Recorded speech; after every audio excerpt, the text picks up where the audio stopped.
मह निकाल्दै गरे हो काट्दै गरे के यो भइसक्यो 18-20 दिनै भइसक्यो हामी 15-14-15 दिनमा सुरुवात भयो 14-15 दिनमा काट्छौँ सिल गरेपछि यस्तो सिल गऱ्यो भने काट्नुपर्छ क्या मह बिग्रिँदैन कहिले पनि यसरी काटेको यो म रुदिलोको सिजनको मह हो यो रुदिलोकै भनिन्छ कि यति बेलाको काटेको महलाई सबभन्दा राम्रो मह भनेको यही चितवन खैरे नगरपालिकाबाट आएको यो कति यस्तो घार कतिवटा ल्याउनु भएको छ यहाँ कति छ होला 2000 घार जति होला सबैजना 2000 वर्ष पछि लिएर आउनुहुन्छ है भइसक्यो हामी त 8-9 वर्ष भइसक्यो ल्याउनु थालेको यही सिजनमा ल्याउने हो यो बिक्स फुलेको बेलामा ठ्याक्क हाम्रो फागुनको 7-8 गते लिएर आउँछौँ अनि चैतमा लिएर जान्छौँ चैतको नयाँ वर्ष लागेपछि वैशाखतिर लिएर जान्छौँ भनेर अब यो मौरी पाल्ने ग्रुप मात्रै हो भने हामी अरूलाई जानेको हुँदैन अनि अझै जानेको हुँदैन पर्म लगाएको जस्तै हो कि यो अझै काम गर्न त्यति जानेकै हुँदैन अनि त्यही भएर मौरीवाला मात्रै काम गर्ने यो सबै यो बढी टालेको हुन्छ यसरी कोतारिदिनुपर्छ यस्तो पाकेको मह राम्रो हुन्छ मह बिग्रिँदैन कहिले नै पकाएको कसरी तपाईँले अहिले मौरी यो मह काटिरहँदाखेरि मौरी नोक्सान भएछ कि छैन मौरी नोक्सान अलिअलि हुन्छ खासै त्यस्तो हुँदैन यो के अरे सेरेना मौरीहरू काटे जस्तो हुँदैन मेरो बेला चाहिँ हाम्रो त्यो रेडिमेड यो चाकाहरू हुन्छ यस्तो यो तास्ने गरी सबै महहरू झर्छ बच्चाहरू केही पनि यो बच्चा टालेको जति बच्चा हो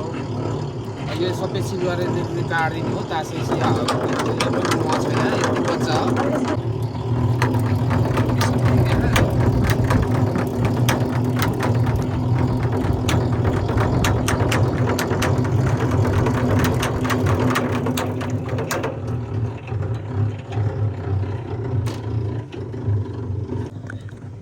यो चाहिँ मह झरिरहेको छ होइन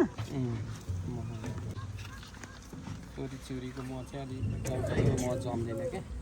यो मह तोरीको काटेकै 15 दिनमा घिउ जस्तै जम्दिन्छ अनि चिउरीको चाहिँ अलिकति समय लाग्छ हल्का जम्छ ग्रेभी भएर जम्छ अलि खैरो कलरको हुन्छ यो चाहिँ जम्दैन यो मह चाहिँ त्यति खासै त्यति जम्दैन सबभन्दा महँगो जाने मह भनेको यही मह बिक्री गर्नलाई गाह्रो छैन क्या बेच्नलाई गाह्रो छैन टेस्ट पनि यसको राम्रो मौरी चाहिँ अलिक घट्दै जान्छ यो काट्दै गएपछि यहाँ चाहिँ अलिकति पोलन कम भएपछि मौरीले बच्चा तपाईँहरूले माउरी चाहिँ कति ल्याउनु भएको त सबै गरेर त धेरै छ मेरो चाहिँ यहाँ 200 गोला हो त्यहाँ तल एकै ठाउँ राखेको छु साथीहरूको अरूको छ 170-80 गरेर थुप्रैको छ हामीहरू चाहिँ 8-9 जनाको यो ग्रुप किन थोरै मात्रै काट्नु भयो यो यस्तो हुन्छ यो थोरै नै हो यो गरेको यति चाहिँ मह हालेको हुन्छ यो चाहिँ बच्चा बनाएको हुन्छ कि प्रत्येक उसमा त्यो नोक्सानै नगर्ने यसमा चाहिँ सर्लक्क मह हालेको हुन्छ यतिकै छोडिदिने अब यो छोडिदिने यो बच्चा खस्दैन मह मात्रै खस्छ हेर्नु हाम्रो लोकल मौरीहरू जस्तै त्यो निचार्ने बच्चाहरू नै निचार्ने हुन्छ नि होइन हाम्रो चाहिँ हुँदैन फिल्टर हुन्छ हेर्नु सफा क्लियर हुन्छ मह पनि कारणले त्यही हो क्या लोकल मौरीले त चाका समेत उनीहरूले बनाएको हुन्छ चाहिँ 12-15 दिनमा काटिन्छ झर्दैन त्यस्तो झर्ने गरी घुमाउनै हुँदैन देशगरी हामीले देशगरी ठिक्क घुमाउने मान्छेलाई नि अलि ठिक मात्रमा राम्रो मह लागेको रहेछ यो चाहिँ सबै मह छ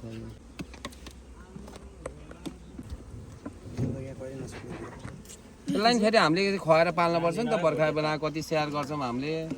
अहिले मह काट्यो भने होइन मान्छेलाई बिरामीलाई स्याहार गऱ्यो भने स्याहार गर्छौँ कमिलादेखि चरादेखि लहर्छौँ कमिला चराहरूलाई ध्यान दिन्छौँ सबै जोगाएर राख्नेहरूलाई कति गाह्रो हुन्छ यो बर्खा हुर्काउन 5-6 महिना पालेर हुर्काउनु पऱ्यो 5-6 महिना सिजन हुन्छ यसको चाहिँ हामी यहाँ चाहिँ छौँ 12-14 समेत गर्दाखेरि त हामी त 25-30 जना जति होला सबैजना हाम्रो चाहिँ 9 जना 8-9 जना ग्रुप छ हामी 2 ग्रुप म काटिरहेको छ तल काटिरहेको छ एक ग्रुप हाम्रो एक ग्रुप हामी बस्ने एकै ठाउँ हो सबैजना अनि हामी खैरे नगरपालिकाबाटै सबैजना आएको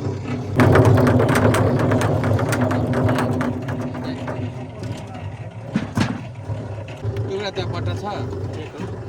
एउटा पट्टा छ